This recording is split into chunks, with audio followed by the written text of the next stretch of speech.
அனைவருக்கும் அன்பு வணக்கம் நண்பர்களே.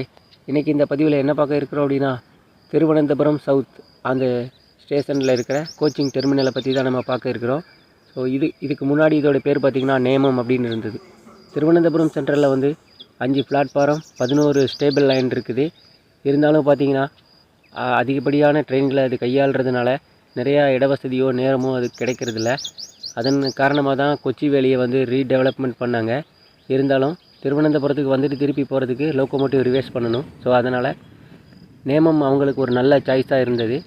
நேமத்தோடைய முன்னாடி இருந்த இப்போ பேரை சமீபத்தில் பார்த்திங்கன்னா திருவனந்தபுரம் சவுத் அப்படின்னு மாற்றிட்டாங்க. கொச்சிவேலிக்கு திருவனந்தபுரம் வடக்கு நார்த் அப்படின்னு வந்து மாற்றிட்டாங்க.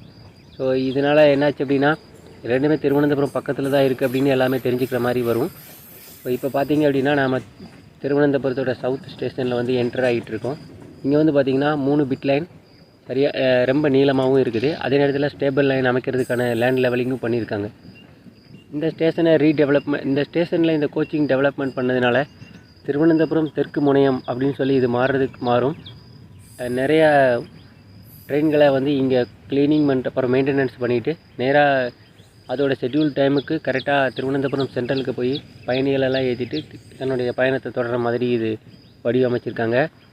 இது ஒரு நல்ல முன்னேற்றம் தான். ஏன்னா நிறையா இட நெருக்கடியை விட விலாசமான இடம் கிடைக்கும்போது மக்கள் வந்து பயன்பாட்டுக்கு ரொம்ப வசதியாக இருக்கும்.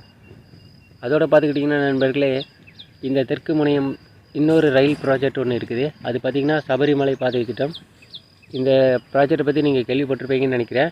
இது 97-98 வருஷத்துலேயே வந்து இதை வந்து அறிவித்தாங்க. பட் இருந்தாலும் பார்த்திங்கன்னா இதுக்கான திட்ட மதிப்பீடுங்கிறது ரொம்ப அதிகமாக இருக்குது. அதனால் இந்த பாதை செயல்படுத்தப்படுமா அப்படிங்கிறது இன்னும் உறுதியாக தெரியல.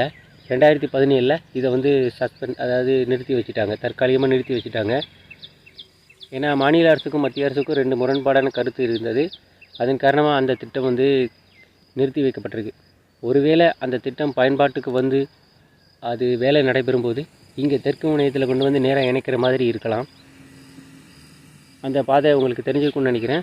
அது வந்து சபரிமலை வழியாக பம்பா எரிமேலி அந்த வழியாக அங்காமாலி வரைக்கும் இப்படி ஒரு 3வது லைனை கொண்டு வர்றதா அவங்களுடைய பிளான் இருக்குது. ஸோ அதை பற்றின அந்த மேப்பை வந்து கடைசியில் ஷோ பண்ணுறேன். இதுக்கு என்ன சம்மந்தம் அப்படின்னு கேட்டிங்கன்னா, அப்படி ஒரு ப்ராஜெக்ட் வந்துச்சுன்னா அதை நேராக கொண்டு வந்து இங்கே தான் இணைக்கிற மாதிரி இருக்கும். ஏன்னா திருவனந்தபுரம் சென்ட்ரலில் இணைக்க முடியாது, இட வசதி பத்தாது. அதனால் இங்கே வரும்போது இந்த ஸ்டேஷன் ஒரு நல்ல ஒரு முன்னேற்றம் அடையும். அது மட்டும் இல்லாமல் நம்மளுடைய நாகர்கோவில், திருநெல்வேலி, மதுரை இந்த சைடு வர்ற ட்ரெயினை கையாளுறதுக்கு இந்த ஸ்டேஷன் ரொம்ப பயன்பாடாக இருக்கும். 117 கோடி ரூபா ப்ராஜெக்டில் இந்த பிட் லைன் அப்புறம் இந்த முனையத்தை வந்து டெவலப்மெண்ட் பண்ணிகிட்டு இருக்காங்க. இந்த பணிகள்லாம் ஒரு சீரான வேகத்தில் நல்லபடியாக நடந்து வருது. எப்போ முடியும் அப்படிங்கிறத உறுதியாக தெரியல. பட் இருந்தாலும் பணிகள் சீரான வேகத்தில் நடைபெற்று வருது. பிட் லைன் நல்லா நீளமாகவே கொடுத்துருக்காங்க. கிட்டத்தட்ட 24 பெட்டிகளை ஒரே நேரத்தில் நிறுத்துகிற மாதிரி 3 வகையான 3 பிட் லைன் இங்கே இருக்குது. அங்கிட்டு 3 இங்கிட்டு 3நாலும் 6 பிட் லைன் வரைக்கும் இருக்குது. அது எல்லாமே ஸ்டேபிள் லைனுக்கான அந்த லேண்ட் லெவலிங்கும் பக்கத்துலேயே பண்ணியிருக்காங்க. தேங்க்ஸ் ஃபார் வாட்சிங் ஃப்ரெண்ட்ஸ். இந்த வீடியோ உங்களுக்கு பயனுள்ளதாக இருக்கும்னு நினைக்கிறேன். பட் நான் சொன்ன அந்த ரயில்வே ப்ராஜெக்ட் வந்து இருக்கலாம் அப்படிங்கிற ஒரு ப்ரப்போசல் தானே தவிர உறுதியானது கிடையாது. மேலும் இதாட்டு தகவல்னால் நீங்கள் தெரிஞ்சுக்கோங்க. தேங்க்ஸ் ஃபார் வாட்சிங். நன்றி, வணக்கம். மீண்டும் ஒரு பதிவில் சந்திக்கலாம்.